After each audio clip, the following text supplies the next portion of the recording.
पवित्र बाइबल को पवित्र धर्म ग्रंथ कहा जाता है। और ये जो धर्म ग्रंथ है ये क्रिश्चियन धर्म का धर्म ग्रंथ है, क्रिस्तीय लोगों का धर्म ग्रंथ है। हमारे एक माँ ने कहा कि हम वचन सुनने के लिए आए हैं। वचन धर्म ग्रंथ है, हम वचन सुनने के लिए आए हैं। धर्म ग्रंथ को क्यों वचन कहा जाता है? धर्म ग्रंथ को, पवित्र बाइबल को क्यों वचन कहा जाता है? Why it is called the word of God? क्यों इसको धर्म ग्रंथ कहा जाता है? क्यों इसको पवित्र वचन कहा जाता है, वर्ड ऑफ गॉड? क्यों? क्योंकि ईश्वर ने जो शब्द अपने मुंह से कहा वो शब्द पवित्र बाइबल में लिखा गया है। ईश्वर ने जो शब्द, यीशु मसीह ने जो शब्द अपने मुंह से कहा वो शब्द एक भाषा है, इट इज ए लैंग्वेज। प्रभु यीशु ने जो शब्द बोला वो एक शब्द है, वो एक लैंग्वेज है। और उस लैंग्वेज को, उस शब्द को पवित्र आत्मा की प्रेरणा के द्वारा, ध्यान से सुनिएगा, पवित्र आत्मा की प्रेरणा के द्वारा लिखा गया। उसी को हम बाइबल कहते हैं, उसी को हम बाइबल कहते हैं। The author of the book is Jesus Christ.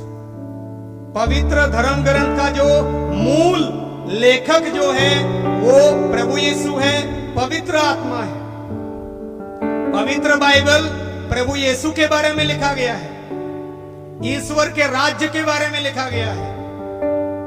It is about Jesus and about his kingdom. This is called Bible, this is called Bible. I will ask second question, दूसरा सवाल पूछता हूं। कितने लोगों के पास मोबाइल है? मोबाइल लाइक मी, मोबाइल कितने लोगों के पास है? थोड़ा उठाइए, I want to see. Mobile उठाइए ना, मोबाइल मोबाइल कितने लोगों के पास है? उठाइए थोड़ा सा, मोबाइल उठाइए, हाथ नहीं बोला, mobile mobile mobile mobile mobile mobile. I want to see your mobile, please रख दीजिए।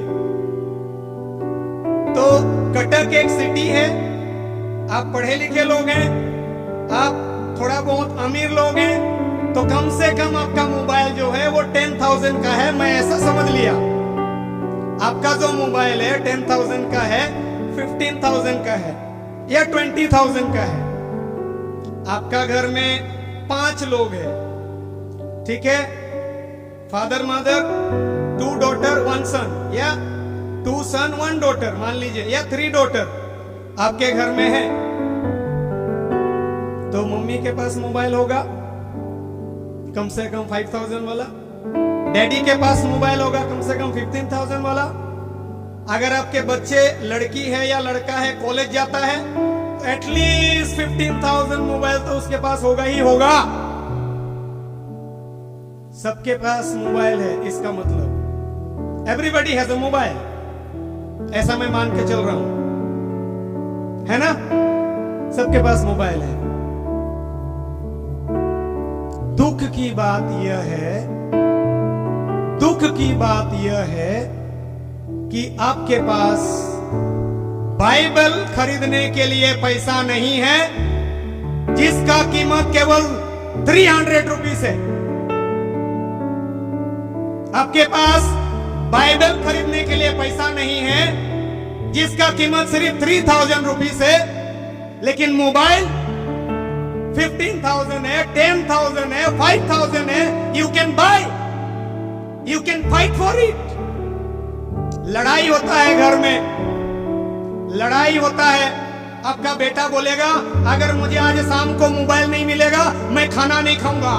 आपका बेटी बोलेगा अगर मुझे मोबाइल नहीं मिला ना मैं कॉलेज नहीं जाऊंगी, मैं घर का काम नहीं करूंगी। मोबाइल के लिए फाइटिंग, मोबाइल के लिए घर में लड़ाई होता है, झगड़ा होता है। कभी किसी ने कहा कि मुझे बाइबल नहीं खरीद दिया तो मैं खाना नहीं खाऊंगी। अगर मुझे बाइबल नहीं मिला तो मैं खाना नहीं खाऊंगी, अगर मुझे बाइबल नहीं दिया मैं कॉलेज नहीं जाऊंगी। किसी ने कहा, दुख की बात है, कितना अभागे हैं आप। अगर आप भाषा समझ पाएंगे तो कितने अभागे हैं आप, कितने दरिद्र हैं आप, कितने तुच्छ हैं आप, जो 300 रुपया का बाइबल खरीदने का औकात आपको नहीं है, जो 300 रुपये का बाइबल खरीदने का औकात आपके पास नहीं है। कितने तुच्छ प्राणी हैं आप, कितना निर्लज और बेशरम होके बैठे हैं आप यहां पे। आप जैसा निर्लज और तुच्छ प्राणी पता नहीं दुनिया में बहुत सारे लोग होंगे। क्या दर्शाता है, क्या दर्शाता है? विश्वास का कमी, आपके हृदय की खोखलापन, दुनिया के चीजों के लिए लगाव और प्रभु से दूरी, ये दर्शाता है, ये दर्शाता है। मोबाइल जो आपके परिवार को बर्बाद करता है, आपके रातों का नींद हराम करता है, घर का काम सही से नहीं होता, पढ़ाई सही से नहीं होता, उसको 24 घंटे गले लगा के रखते सोते समय तकिया के नीचे। बाइबल को कभी छू के नहीं देखा। आपके घर में अगर बाइबल है, कोई अलमारी में होगा, कहीं टेबल में होगा, ऑल्टर में होगा, आज तक अपने छू के नहीं देखा। लास्ट टाइम अपने कब बाइबल छुआ था? पढ़ने के लिए नहीं बोल रहा, कब छू के देखा था बाइबल? कब बाइबल को गले लगाया? कब बाइबल को किस किया था? कब आपने लास्ट टाइम बाइबल पढ़ा था? कितने लोगों ने बाइबल पढ़ा है? इसका मतलब क्या है? This is the opportunity given by the lord. ये ईश्वर ने एक मौका दिया है। You have to evaluate yourself. अपने जीवन का मूल्यांकन करो कि आपका जीवन कहां है, आपकी धार्मिकता कहां पर है। आपको सोचना है, आपको मनन करना है। आपका परिवार की बुनियाद कहां पर है, आपको मनन करना है, आपको सोचना है, आपको देखना है पीछे मुड़ के कि मेरा परिवार कैसा है, मेरा जिंदगी कैसा है। आपको सोचना है, आपको सोचना है।